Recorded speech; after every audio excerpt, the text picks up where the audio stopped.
Sabine, c'est à toi. Merci, bonjour à tous. Donc, je suis Sabine Dufay, je suis en 2e année de doctorat en sciences de l'éducation sous la direction de Rodika Elinkay et Zéra Gabillon. Et donc, ma thèse porte sur les représentations des parents et des enseignants au sujet de l'école en Polynésie française. Mais aujourd'hui, donc, je vais vous présenter les premiers résultats préliminaires de ma recherche, donc, qui portent plus spécifiquement sur les représentations des parents et des enseignants des archipels éloignés au sujet de l'école. Donc, cette recherche s'inscrit dans le contexte éducatif particulier de la Polynésie française. Outre la jeunesse de son existence, l'école polynésienne est une institution qui a été à l'origine imposée par la puissance coloniale française et qui a dû faire face à son instauration à une certaine résistance de la part de la population locale. À l'heure actuelle, le contexte éducatif polynésien présente à la fois des similitudes et des différences par rapport au système métropolitain. En effet, si la Polynésie est compétente pour fixer les programmes et l'organisation de l'enseignement, le système éducatif ne présente que peu de spécificités par rapport au système métropolitain. En revanche, c'est un contexte éducatif qui est spécifique de par les caractéristiques structurelles de la Polynésie, en particulier l'étendue et la dispersion du territoire, qui implique un développement éducatif particulier. Et de plus, ce système éducatif doit encore faire face à d'importantes difficultés comme le décrochage précoce, les inégalités face à l'école ou l'échec scolaire. Donc ces spécificités du contexte polynésien peuvent laisser présager un rapport particulier à l'école de la part des parents, mais aussi des enseignants. Voilà. Du coup... Oui, donc la littérature disponible, qui est assez peu abondante sur la question, laisse apparaître des relations difficiles entre les parents et les enseignants et un certain manque d'importance accordé par les parents, voire une rupture ou un refus d'école de la part des parents. Donc, à travers l'étude de la représentation de l'école, l'objectif de ma recherche est de mettre à jour les connaissances, les opinions, les croyances qui sont associées à l'école par les parents et par les enseignants, afin de mieux comprendre le rapport à l'école des adultes qui sont directement concernés par cette institution. Donc, ma recherche s'inscrit dans le cadre théorique et se réfère à la théorie psychosociale des représentations sociales, théorie qui a été élaborée par Moscovici en 1961. Donc, qu'est-ce qu'une représentation sociale ? Une représentation sociale, c'est un ensemble structuré d'opinions, d'idées, qui sont élaborées et qui sont partagées collectivement et qui circulent au sein d'une société. En effet, face à la réalité sociale qui est complexe, mouvante et incertaine, les individus que nous sommes ont besoin de repères et les représentations sociales constituent ces repères qui vont nous aider d'une part à comprendre la réalité qui nous entoure et qui va aussi nous aider donc à la comprendre, à l'interpréter, mais aussi à nous y adapter puisque les représentations vont influencer nos comportements et vont nous aider à justifier a posteriori nos comportements. Et ces représentations sociales vont aussi renforcer la cohésion sociale, parce que les membres d'un groupe vont se reconnaître entre eux et se différencier des autres groupes par un partage de connaissances et de croyances communes. Donc ces représentations sociales pour autant ne sont pas totalement immuables et totalement consensuelles. Elles évoluent au fil des événements et au sein d'un même groupe, on va pouvoir constater des divergences en fonction des expériences personnelles des sujets. Donc, en définitive, on peut dire qu'une représentation sociale, c'est une vision du monde, une vision fonctionnelle du monde, puisqu'elle a une fonction sociale, comme on l'a vu tout à l'heure, et une image de la réalité qui finit par se substituer pour l'individu à la réalité même, et qui devient un cadre de référence pour le groupe. Donc, nous avons tous des représentations au sujet des objets qui nous entourent, que ce soit des objets concrets ou des objets symboliques. Ces représentations, nous les avons de façon consciente, mais le plus souvent de façon inconsciente. Donc, vous tous, par exemple, qui êtes ici, avez des représentations au sujet, par exemple, de la recherche scientifique. Et ces représentations que vous avez se sont élaborées et se sont renforcées au fur et à mesure de votre cursus personnel ou professionnel ou universitaire. Et on peut supposer qu'elles vont être divergentes en fonction de si vous êtes plus un biologiste ou un sociologue ou un chef d'entreprise, par exemple. Et ces représentations que vous avez de la recherche vont vous amener à percevoir de manière différente les recherches qui vous sont présentées aujourd'hui, et ma recherche en particulier, en fonction donc de cette représentation que vous avez de la recherche, et va influencer vos attitudes aussi. Donc, pour revenir donc à ma recherche, la connaissance de la représentation de l'école qu'ont les parents et les enseignants vont pouvoir nous permettre de mieux comprendre leurs attitudes et leur comportement vis-à-vis de l'école, afin de pouvoir peut-être mettre à jour certaines ruptures, certains points de rupture, certaines contradictions qui pourraient être explicatifs de certaines problématiques auxquelles doit faire face le système éducatif, comme les relations entre les familles et l'école, ou le décrochage scolaire. Tout cela, bien sûr, dans une perspective de trouver des leviers pour améliorer la réussite scolaire des élèves. Alors, au niveau de ma méthodologie, je mène des entretiens semi-directifs, donc dans plusieurs archipels de Polynésie. À l'heure actuelle, j'ai mené 47 entretiens dans les archipels des Marquises, des Tuamotu, des Australes et des îles du Vent, et une vingtaine d'entretiens supplémentaires sont prévus dans l'archipel de la Société. Donc aujourd'hui, je vous présente les premiers résultats, comme je l'ai dit, très préliminaires, qui concernent un premier petit corpus de 18 entretiens qui ont été menés dans les archipels des Marquises, des Tuamotu et des Australes. Ces entretiens ont une durée moyenne d'1h40 et ont été menés auprès de 10 parents et 8 enseignants. Alors, au niveau de ma méthodologie, toujours, ce discours, en fait, des participants, le discours des parents et des enseignants, qui est relevé par entretien semi-directif et qui est retranscrit, est analysé en combinant plusieurs approches théoriques. Des approches théoriques relatives à la théorie des représentations sociales. Donc, on appelle ça une triangulation conceptuelle. Donc dans un premier axe, je me réfère à l'approche sociogénétique pour déterminer le contenu de la représentation de l'école, c'est-à-dire l'ensemble des éléments qui constituent cette représentation, les opinions, les croyances, les connaissances associées à l'école. Dans un deuxième axe, qui se situe dans l'approche structurale, je vais étudier, rechercher la structure de la représentation, c'est-à-dire la manière dont les différents éléments du contenu vont être reliés entre eux et vont être hiérarchisés. Donc l'étude de la structure de la représentation permet de définir les éléments de la représentation qui sont centraux, c'est-à-dire les éléments qui sont consensuels, qui ne peuvent pas être remis en cause parce qu'ils organisent en fait l'ensemble de la représentation. Enfin, dans un troisième axe qui s'inscrit dans l'approche sociodynamique des principes organisateurs, on va s'intéresser cette fois à l'ancrage de la représentation dans la société polynésienne.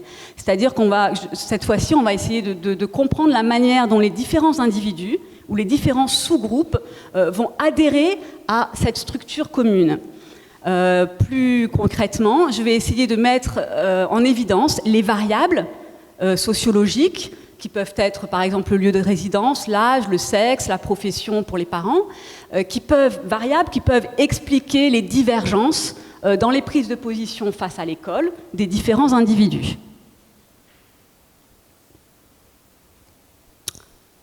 Donc, ces trois éléments d'analyse, le contenu, la structure et l'ancrage, on va dire, de la représentation, sont analysés selon deux méthodes. Donc, c'est une triangulation, cette fois méthodologique.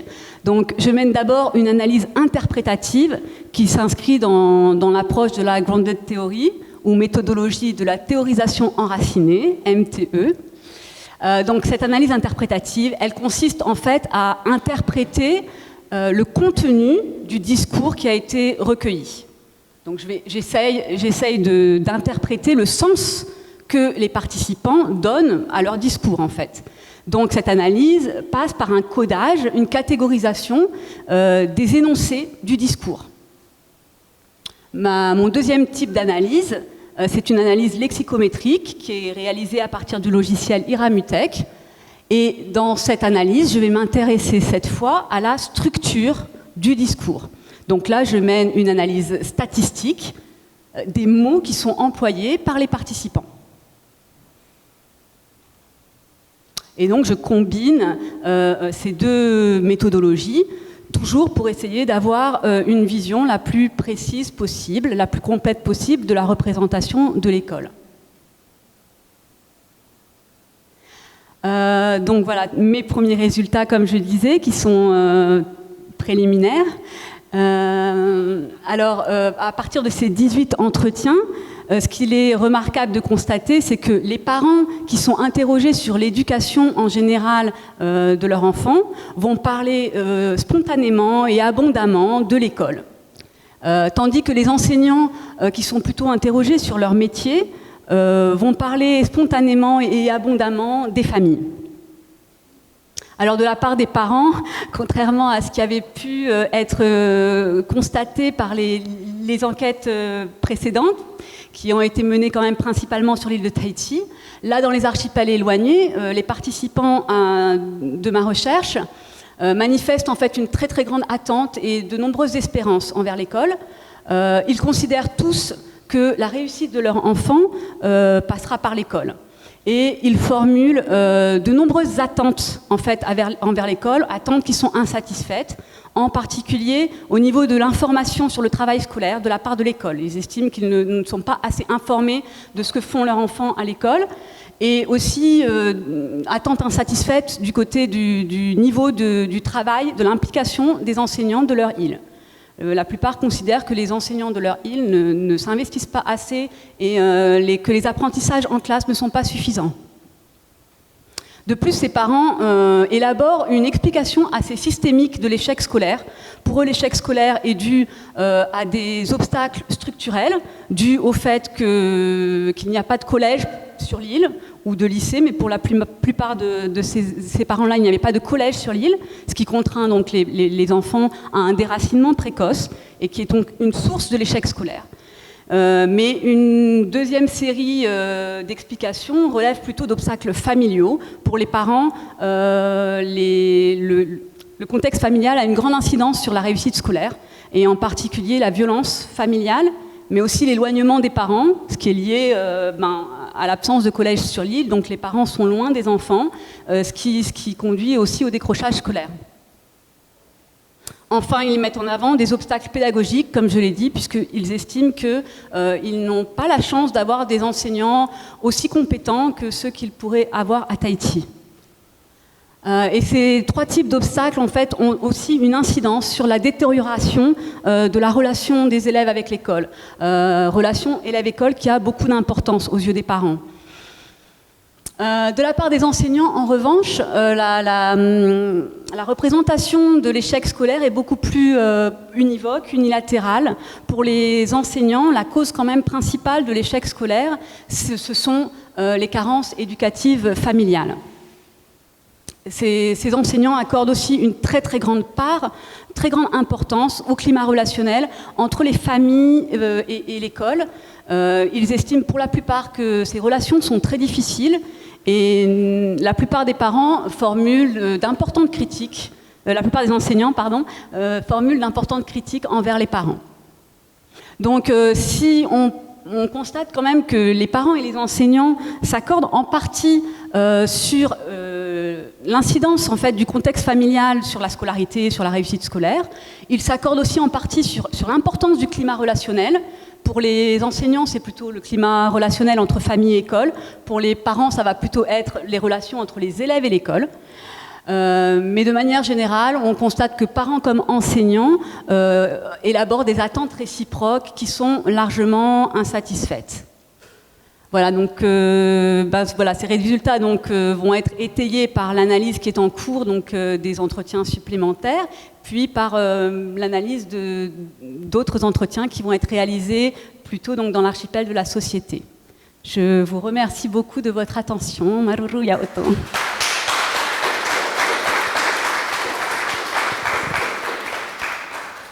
Merci beaucoup Sabine. Avez-vous des questions?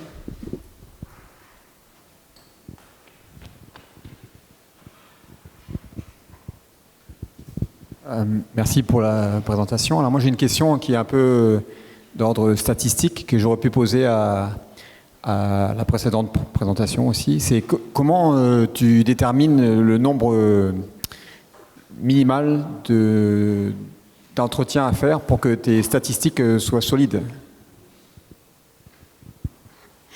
Oui, c'est une très bonne question. Je vais essayer d'y répondre de façon la plus précise possible.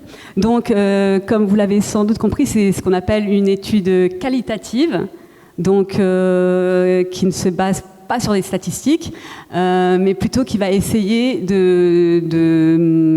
d'appréhender le plus finement possible la réalité, donc, et les différents aspects de la réalité.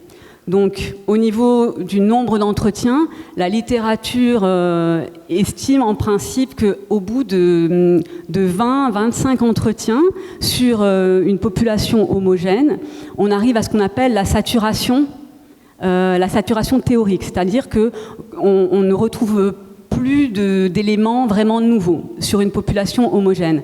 Donc moi, je n'ai pas une population homogène, bien sûr, puisque j'ai d'une part des enseignants et des parents, et que je suis sur plusieurs archipels. Donc c'est pour ça que j'ai bien sûr beaucoup plus d'entretiens que 25 entretiens. Et donc voilà, je commence...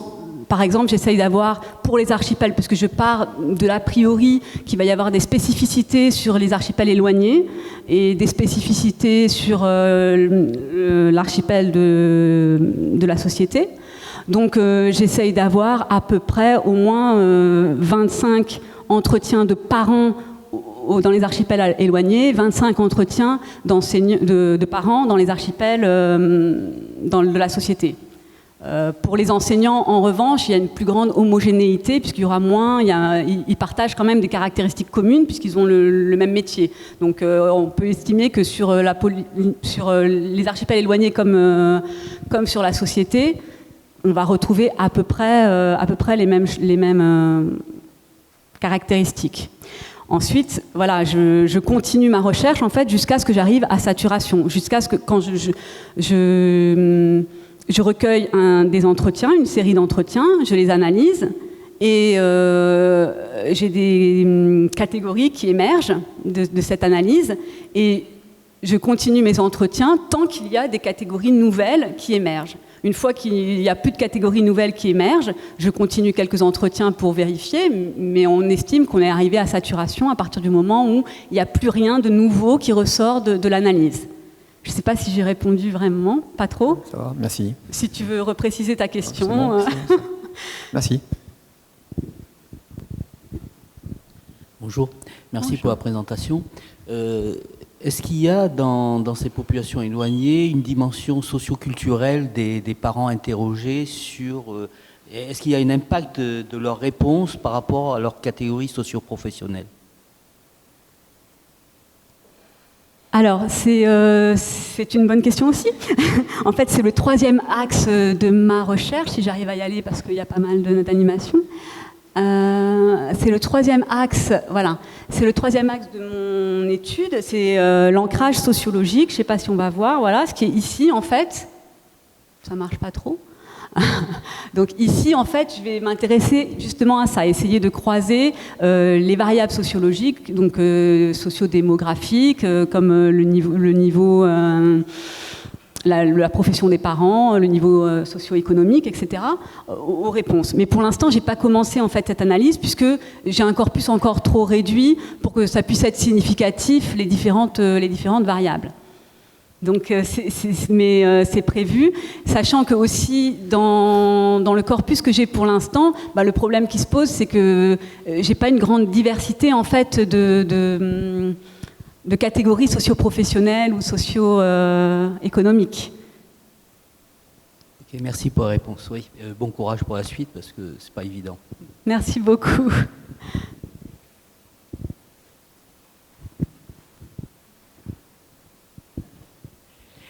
Merci pour ta présentation. J'ai une petite question sur l'approche socio-génétique. Comment tu vas aborder quand tu parles de contenu de l'ARS, comment tu vas aborder ça à partir de tes discours, du contenu des discours? J'arrive pas trop à faire le lien entre le contenu des discours pour arriver aux connaissances, opinions, croyances, en fait, tout ce qui est l'approche socio-génétique. C'est ce qui fait la base, tu veux dire, c'est ça? Oui. Exactement. Donc en fait, c'est ce qui passe principalement par mon analyse interprétative. Donc je pars du discours du discours des participants qui est retranscrit, et ce discours est codé. Donc je code chaque phrase des participants. Et à partir de ce codage, je regroupe les codes similaires en catégories plus conceptuelles, et c'est ce qui me permet d'arriver à des catégories telles que celles qui ont été présentées ici. Par exemple, non, c'est pas là, si, c'est là. Voilà, attente et espérance envers l'école. Par exemple, j'ai par exemple espoir de réussite. Cette catégorie-là, elle a émergé de mon analyse. Par exemple, à chaque fois qu'il y a un parent qui me dit moi, j'attends que mon enfant, pour qu'il réussisse dans la vie, je pense qu'il faut qu'il aille loin à l'école. Donc à chaque fois, moi, je mets un codage, et à force de couper tous mes codages, je crée une catégorie conceptuelle qui va être espoir de réussite, par exemple, associée à l'école. C'est clair ? Une dernière question peut-être. Une fois que ton étude sera terminée, que tu auras vraiment toutes tes conclusions, quelle est la finalité ensuite ? J'imagine que tu vas démontrer qu'il y a un grand besoin entre parents et enseignants de redéfinir peut-être la relation avec les enseignants dans les îles, etc. Peut-être créer un collège, enfin j'en sais rien. Mais toi, qu'est-ce que tu comptes faire de cette étude ? Qu'est-ce que tu aimerais Alors moi personnellement, je n'ai pas beaucoup de pouvoir politique dans mes mains. Donc après, voilà, l'objectif, comme j'ai expliqué au début, c'est surtout d'essayer de mettre à jour les contradictions ou les incompréhensions, les points de rupture qui peuvent servir de levier après, qui peuvent être améliorés. Donc en fait, je pense que c'est peut-être un peu prématuré parce qu'en fait, je ne sais pas exactement non plus quels sont les résultats les plus significatifs qui vont sortir, mais par rapport à mes résultats, par exemple, actuels, de voir, par exemple, que les parents sont vraiment en attente d'informations de la part de l'école, de voir que les parents attendent vraiment de savoir ce qui se passe à l'école, qui me racontent qu'ils passent devant l'école et qu'ils essayent de regarder par la fenêtre parce qu'ils veulent savoir comment ça se passe à l'école, parce que l'école a beaucoup évolué par rapport à leur époque à eux. Il me semble que ça peut être des petites choses qui pourront servir dans la formation, par exemple, des enseignants. Si les enseignants savent un petit peu ce qu'attendent les parents, peut-être que les enseignants ont l'impression que les parents, et ont souvent l'impression dans le discours que les parents ne s'impliquent pas.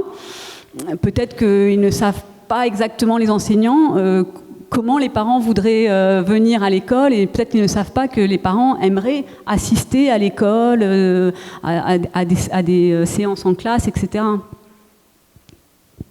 Des petites choses comme ça.